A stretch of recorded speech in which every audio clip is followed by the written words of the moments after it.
Hey everybody, welcome to Sockeytome. Hey everybody, welcome back. Sockeytome, a podcast that connects people to people. It sometimes explains why connections are so uncomfortable. Anyway, I'm here with Keebler today. Hey, how's it going, everybody? We're talking about generational change. Oh, yeah, we are. Remember when your grandmother used to say stuff like, "Oh, this planet's never going to be good enough for these kids. I don't even know why we're raising them." Oh, yeah. My mother used to say the same thing back in the day. It's like, I don't know how you guys are going to afford to buy a house. We can't even afford ours. It's like, all right, we'll see what happens. But, I mean, I get what they were saying because I said it to my kids. I don't know how you guys are going to make it.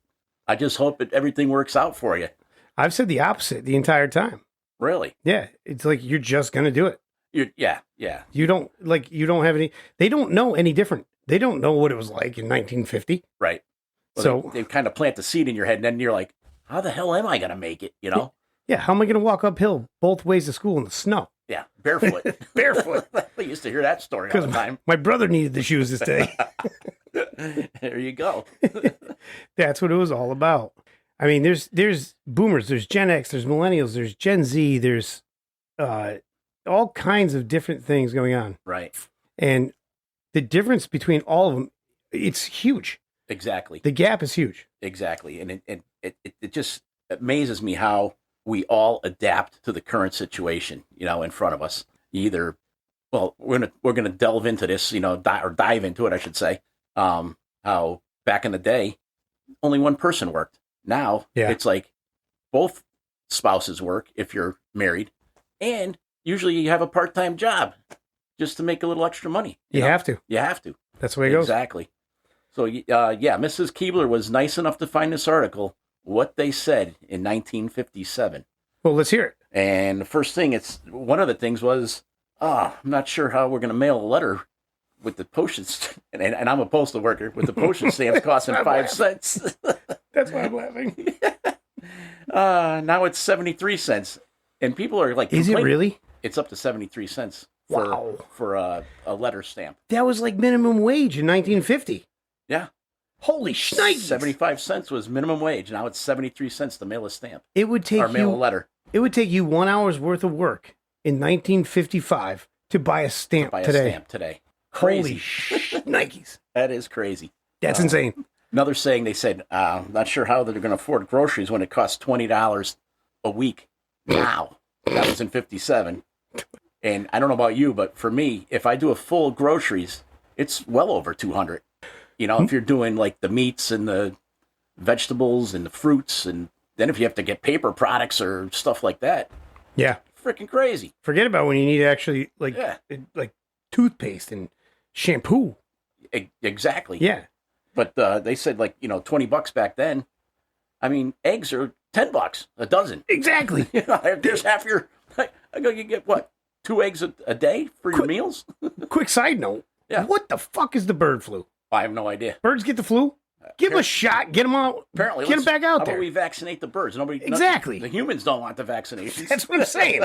What the fuck? We got all these flu shots sitting around. Give them to the birds. Let's get eggs down. Let's get eggs down. Yeah. Jesus Christ. Unbelievable. It's like the people at the grocery stores might as well have a gun and a mask. Come on in. Come on in. We want your money. We want your money. Son of a bitch. Well, yeah, that's some crazy stuff, you know? Yeah. And it's different. And so in this day and age now, we laugh. We were laughing at this because we remember what our parents said, what our grandparents said. Yep. And all of that. And it's like, I'm looking at my parents nowadays and I'm like, no, guys, these kids will be fine. It's just going to be the way they live. Right. Just like me. Right. Like you said, my grandparents were like, oh, these kids, we're leaving a world a terrible place for these kids. Well, here's the thing, you know, I mean, it's like minimum wage is how people adjust. But that's one thing that really hasn't gone up all that much. Minimum wage is a crock of shit. Yeah. I mean, don't get me wrong. You have certain states, most of the so-called red states, and I don't want to label, but the southern states, most of them are still $7.25 an hour. Back in the day, it was what, in 57, 70 cents or 50 cents an hour, somewhere in that area. I think it was 75 cents. 75 cents an hour. Yeah. But now you got like District of Columbia, $17.50, California, $16.50 an hour. Connecticut is $16.35. We're up to. My first job paid me that. My first job that I ever had was for a conglomerate, a corporate America conglomerate. Okay. You see them everywhere. They're in every restaurant. Yep. It's a soft drink company. Oh, I know. Yep. And they paid me that much to work part-time on the weekends. Really? So if you're going to sit there and tell me that And that you was back can't... in what, the 80s? 70s? No, come on. 90s? I'm not that old. It's the 90s. 90s? All I'm thinking about. In mid-90s. All right? Mid-90s. I apologize, Detto. But they were paying me that then. Really? For part-time. That's so if you good. can sit that here... was good money. Yeah, if you can sit here and tell me that minimum wage makes a difference, I will just give you the proverbial middle finger. Nice. Because get out there and get a fucking job. Right. That's it. Anybody, there are people looking for workers all over the place. Oh, absolutely. And if you're going to sit there and complain about minimum wage and how it's not enough, then you're not looking for a job. Exactly. Sorry, you're just not. You're not. Right. Because at 15, 16, 17 years old, but it was 16, 17, 18 years old, because I had to be able to drive. I found a job that paid well above minimum wage. Well, that's part-time real good money. Right. So you're talking, I think I was only making, that's when I started the post office, probably right when you got into the workforce. In the 90s. And I left the hospital where I was a transportation clerk, a transporter for the x-ray department. What'd you do? Take the patients from floor to floor? I brought them from floor to x-ray. Oh, I thought you actually drove them in a truck. No. Big yellow bus. No, I was down to wheelchairs and stretchers. That's all I could handle. Pushing the new moms out the door. But I was making $7.25 an hour then. And then when I came to the post office, I jumped at it because it was like $11.25. That's what I started at in 1993. And I started the conglomerate in 94. 94. April of 94. And you made good, that's good money. It started at $13.25 an hour. Right. And I only worked Saturday and Sunday. Okay. I was in school, obviously. Yeah. Because I was still in school at that time. And I'd make like $200 or $300 a weekend doing virtually nothing. That's pretty good. Yeah. Yeah. It's like you go out there and you just look. It's not hard to find the money. Right. If you want it.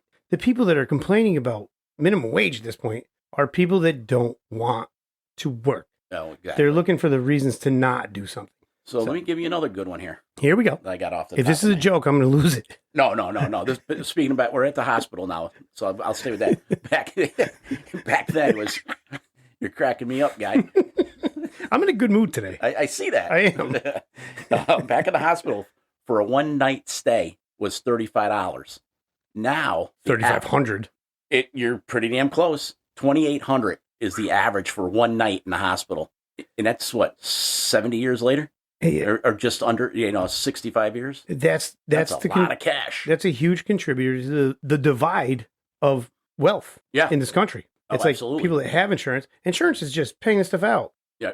And then charging everyone. But you couldn't, they were complaining back then, $35. Don't get me wrong, that's a lot of money, but. Well, back then you could probably buy a house for $35 also. Oh, I got those numbers. Well, in 1950, I bet you a house cost probably $12,000. $12,200 was the average. Holy shnikes. I am a prophet. You're on fire. I know everything. There isn't anything I don't know. So that's funny you say that, because in 12,200, 1974, when my parents bought their first house, when my father, he actually had a heart attack. 21,000. 29,900 was theirs. Yep. He actually they got a was big so house. Stressed out that he couldn't make the payments, because my mother was still, back then you had stay-at-home moms, and she didn't get to go to work until after we were in high school. That's when my father, I'm not going to say allowed her, but thought it was a better idea because we were old enough to take care of ourselves, Yeah. So, well, the same thing happened with me, just for a point of reference. Yep. My mother stayed home for 13 years. She was a school teacher. She started out teaching. Right. My father worked, obviously. My mother worked as a teacher. Yep. And then she stopped and raised the kids. Yep. She raised all three of us. I have a brother and a sister. Yep. And she raised all of us for 13 years. Then she went back to school, got a master's degree in library science. Really? And went back to school as a librarian and killed it after that. Yeah. And she took those 13 years off to raise us, which in this day and age, you can't do that now. You can. You can? You can, but you have to be very disciplined. And I think there should be some way that is able to happen. Right. Because I agree with you there. Daycare and child care is wildly, it just sucks so expensive. It sucks up the other income anyway. Yeah, they didn't have that back in those days. No. Because like everybody stayed home. Everybody stayed home, or your grandmother would watch you. Yeah. You know? I'm not sitting here saying that you should be supplemented for staying at home as a mother, but there should be tax benefits. There should be some for kind of the husband that works. So if you're a stay-at-home mom taking care of your children, instead of paying daycare, right, you're getting a bigger tax credit on your overall taxes, like $30,000 tax credit. Oh yeah, because that's what it would cost a year per child. Exactly. Because there's nothing more important than staying home with your kids. So to bring that a little bit further, in 1991, I bought my first house. It was $130,000. In 2014, when me and Mrs. Keebler got married, we bought a house, $264,000. That was 2014. So this year, my daughter, Casey, shout out to Casey. Hey, BFF. Oh, God, she's going to love that. Her and her husband just bought their first house for $480,000. Now, those houses are all about the same size. The ones that, I swear to God, yeah, the ones that I bought on my own, and then me and Mrs. Keebler, and then Casey and Anthony's are all roughly the same, but it's just the astronomical rise in prices. That's also due to the rise of people staying at home and working. Yeah. So houses are now more desired. True. That's true. The house we sit in currently, where the studio is, I bought for 110.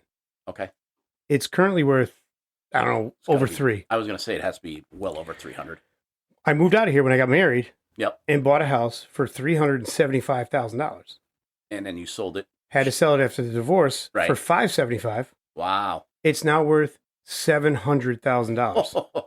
And that was in the manner of 8 years. Yeah. So if you got any real estate tycoons, if you're thinking about it out there, not a bad gig. No, it's not. Real estate is good. You got to know when. Got to know. Yeah. It's all about when. Yep. Buy low, sell high. Absolutely. But you got to have the money to buy low. Yeah. That being said, what the heck is a generation anyway? Yeah, I'm not sure how they decipher how many years it is, and then what they name them. And I mean, I'm a boomer. I'm right at the back end of the baby boomers. Yeah, you're a back in the day guy. Yep. Back in my day. Back in the day. Yeah, I tell those stories now. I used to hear that from my father. I'm a Gen Xer. Oh yeah, you look like you get Gen X written all over. I'm actually of the greatest generation of all time. Oh really? To this point, anyway. To this point, yes. Gotcha. And it's a sub generation. It's not even a whole generation. It's a sub generation. Yep. It's the people that were born between 77 and 83. Oh, that little block right there. That 6 year little period. Yep. Is the greatest generation to this point in time in life. And how do they figure that? Because we can do anything. Is that in your own mind, or no? They say you can. We were the first ones. We were the first ones to. We were the last ones to use the hose. We were the last ones to ride the bikes. We were the last ones to go outside till the streetlights came on. We were the first one with video games. We were the first ones with telephones, with cell phones. The cell phones. We were the first one with internet. That 6 year generational gap there is the greatest generation because we are the bridge. You know what? Keebler learned something new today. Yeah. My father always told me if I paid attention, I'd learn something new. Well, you haven't paid attention, have you? No. I've been wandering around aimlessly. Hey, I got to go on. I don't understand how a cemetery can raise its funeral prices and blame it on the cost of living. Oh, God. I knew that was coming. Tell me how. They ain't moving out. No. They're running out of rooms. I'm an idiot. Pretty soon we're going to need bunk beds. Oh, man, imagine that. People like buried 3 feet deep. You got one at 3 feet, 6 feet, and 9 feet. Oh, my God, no way. The triple bunk bed. That's the Three Stooges there. By the way, Gen X, MTV. Oh, we're back on them? I just want to say that because it popped up in the notes. Gen X, MTV. I did like MTV. I still watch MTV. Yeah, except they have no M on it anymore. No, it's just TV. Yeah. It should be CTV. That's right. Yeah. Crap TV. Ink Master. Yeah. We got Big Bang Theory on there. I love the Big Bang. I know you keep saying that, and I think it's a stupid show. But why do generations think the next one is doomed? That's what we started this whole podcast out with. Yeah, Our grandparents thought our parents' generation was doomed, or our parents thought ours was doomed. Yeah, we and think I'm our looking kids at are doomed. I'm looking at my parents now. I'm like, my kid will be fine. He's gonna figure it out. It's just the way it goes. I figured it out. And if you can figure it out, if you can figure it out, yeah, anybody can figure it out. Exactly, because I'm stupid. Yep. Just like it. I'm stupid. A prophet. I'm stupid, just like everyone else. But why do generations think that? Like, why is it? Oh my God, it's gonna be so bad for these kids when they grow up. I don't know. I mean, it's like everybody's thinking the worst. I feel like saying you're dumb just for saying that. Yeah, I mean, give everybody a chance. I mean, look how it turned out for our parents than us. I mean, did we have our hard times? Yeah, but we figured it out. Yeah, Yeah, like right now, like I'm in a hard time as it is. Yeah, right. I'm like, well, just got to figure this out. Yeah, you're still here. Let me go get the shovel. Yeah, it's getting deep in here. Yeah, gotta throw some shit around. But yeah. Christ, gotta love it. You do. What's this thing called the doomsday clock that we've been hearing about? Oh, well, that's crazy. That's crazy. And it just popped up the other day. We were planning on doing this podcast about this generational gap and this generational change. And all of a sudden, the doomsday clock pops up, and scientists have lessened it by 1 second. Where it used to be 90 seconds to midnight. Now it's 89 seconds to midnight. Wow. We're closer to doomsday, which we are. And I personally believe that we're closer than 89 seconds. We're at like 75 seconds. I think you're probably right. It's a lot closer than they say. People are getting pissed. Oh, absolutely. And they're about to just start blowing shit up. I hope not. Me too. I mean, look around the world. I mean, the crazy shit that's going on. And I don't know how we get these people in office. I mean, not only our country. I mean, that's a whole nother episode. That's another episode. That's the deep state, the deep dark side of like what really happens in the world. You really think that Donald Trump has any kind of say in anything? Nope. Probably not. He's a mouthpiece for the people that are bigger than him. Right. And that's the way it goes. You're not going to change it unless you're talking about this doomsday. I mean, it's country versus country. It's the disease. It's all this, the weather. I mean, that's I believe this is just a stupid thing that scientists have come up with to say that the world is going to end. Right. The world is never going to end. The world is never going to end. Maybe another 40, 50 generations. Not even, that happens. No. The civilization of human beings will probably end. Okay. But the world will not. Got you. The planet will not end. It will just keep going. The dinosaurs are gone. It'll rejuvenate. Yes. It'll just start something different. Gotcha. Yep. Because it's happened before. Yes. As far as we know. And you can question that all you want. Now, we have these things that are fossils. Yep. And we're finding them in dirt. And we're digging them up and we're putting them all together like a puzzle. And all of a sudden you go to a museum and boom, there's this bony dinosaur. Right. So we believe that they really existed. How the fuck do we know? They could have planted those things there. How the hell do we know? We don't know. That's the crazy part. But anyway, moving on. That's a nice segue right there. I don't know if you got that. The internet has changed everything. Well, how do you think that article came up on Doomsday? They're probably hearing us. Absolutely.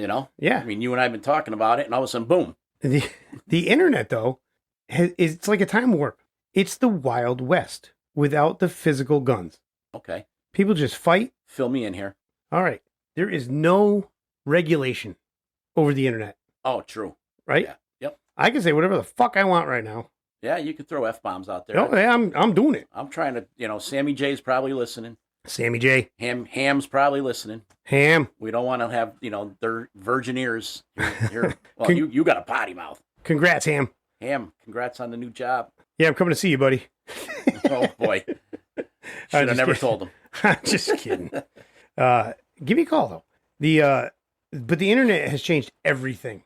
The way we do things. Every single way of life. You can buy a car on the internet. Yeah. You can buy a house. You can have it on the internet. Car, yeah, you can have it delivered right to your house. I was on house arrest because I've done a lot of shopping because of my ex-wife. Right. And here I was sitting here, and I realized at that point, you don't have to do anything. Right. If you're a stay-at-home person that works, you can do everything from that chair. From your chair. Yeah. From that chair. It's like, if you really have any kind of desire to get out there and do something, then you get up and go. Right. But if you're a lazy sack of potatoes, you literally don't have to do anything. You can stay right in your pajamas, That's it. put your slippers on, and sit in your chair. You can have a doctor visit I've had them. over the internet. Absolutely. It's like, what? My doctor's in California. Get off your lazy fat ass and get out there. Get out to California? No, outside. Go see some sunshine. Oh, yeah. Vitamin D, man. Listen here, Casper. Get the hell outside. But yeah, it's and the crazy part is, at this point in time, I'm telling you, this is 100% true. If you want to know what's going to happen, look to your kids. Oh, they can tell you. Look to your kids. You're not out in front of them. They're out in front of you. They're out in front of us. I they are totally so agree. far out in front of you. I totally agree. I've been trying to corral my son to give me advice to do this and make it better. Right. Because he knows the ins and outs of social media and well, it's funny you say that because I just got a new phone and I got a couple messages popped up on certain apps and I don't know how to get rid of them. I handed my phone to my niece last night. You know, she's in her early 30s. Oh, gone. She goes, "Here you go, Uncle Keebler. Here you go." I was like, "Thank you." That's it. And I was like, "What did you do?" She goes, "Don't worry about it." I'm like, "Okay." I mean, not that I was going to learn. I mean, maybe I could pick up a thing or two, but and that really, it just comes natural to them. It does. You know? It does because it comes more natural to me than it does to you. Oh, absolutely. Because of that little generational gap that I was talking about. Because I knew, I grew up with it. I've known it. Now, what's happening today, I'm far beyond. I'm way behind. Right. Because I don't do that stuff. I'm out there building houses and banging nails. Yep. But my son is here figuring out how to sell digital fish. What the hell is that? Yeah, exactly. He's making businesses by selling digital things. Holy moly. Yep. That's where it's going. Imagine if you said that to somebody in 1957. They'd be like, what the hell's a digital fish? Yeah, you want a fish? Go down to the pond. Exactly. You know, teach a man to fish, he'll eat for a year. Or he'll eat forever. But yeah, that's what's happening. And they're learning how to do it. And they're understanding it. And they know how to use the algorithms and all of that stuff. And they know what to do. So if you need to know anything or you want to get anywhere, just ask look a kid. To your children. Yeah. Because I mean, and so it really takes out what our grandparents said way back when. Oh yeah. I mean, the next 15 to 20 years, I'm going to be hopefully having my in grandkids. Diapers.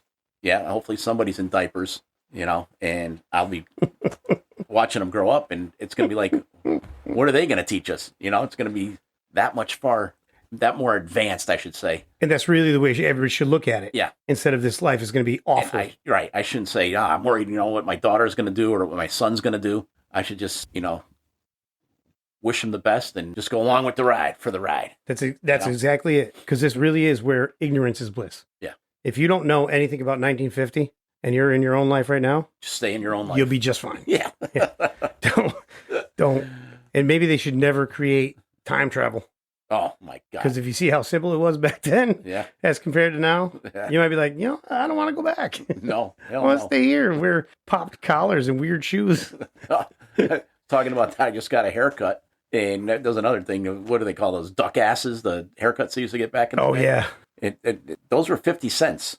And I just went yesterday for a haircut. It was $23.50. You don't have any hair to cut. I have none. Exactly. I mean, I got ripped off. I have slightly more than you. You get a lot more. You got a nice head of hair. Hey, you're an all right guy. Thanks, buddy. I don't know what happened to the left side of you, but you're all right. Oh, my good God. All right, Keeps.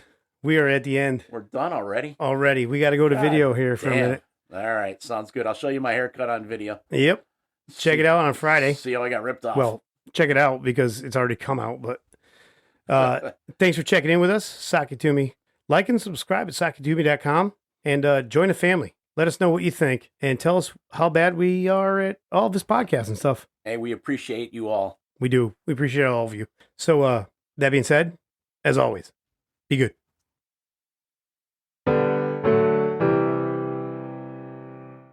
Hey everybody, it's Detto. I want to give a shout out to my buddy Larry over at Legendary Graphics. He designed our logo for us.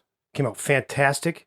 He does wraps. He does all kinds of customized stuff for you. If you get a chance, go to legendary.com. That's legendary.com. Check it out for anything you need. All right, guys. Thanks. Be good. Sockeytome. Hey everybody, it's Detto. Thanks for checking out the show today. Hope you enjoyed it. If you did, subscribe to us. We can hook up, interact. You can tell us what you like about the show. Talk about what you don't like about the show. Give us information and insight. We'd appreciate it. We only want to make the show better for you guys. Also, if you get a chance, head over to sumassembly.net. That's our sponsor, and he could really use some business. All right? As always, everybody, be good. Sockeytome.